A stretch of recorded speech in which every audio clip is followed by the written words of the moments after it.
ഭർത്താവിന്റെയും മാതാവിന്റെയും ഉപദ്രവം കാരണം ഗർഭിണിയായ യുവതി ജീവനൊടുക്കിയതായി പരാതി. ഈ അടുത്ത് നടന്നൊരു സംഭവമാണിത്.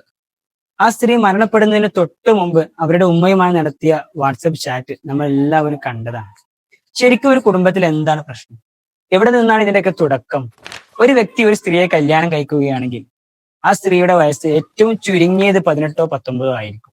കൂട്ടുകാരികളുടെ കൂടെ കളിച്ചും ചിരിച്ചും ജീവിക്കുന്ന ഒരു പ്രായം.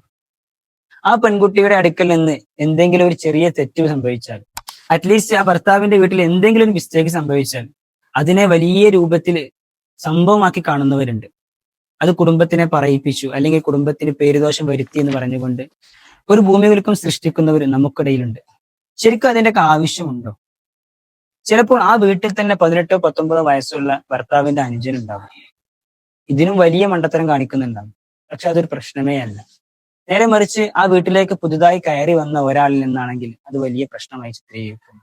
മറ്റുള്ളവർക്കിടയിൽ വീണ്ടും വീണ്ടും അത് പറഞ്ഞുകൊണ്ട് അവരെ തരം താഴ്ത്തുന്നു.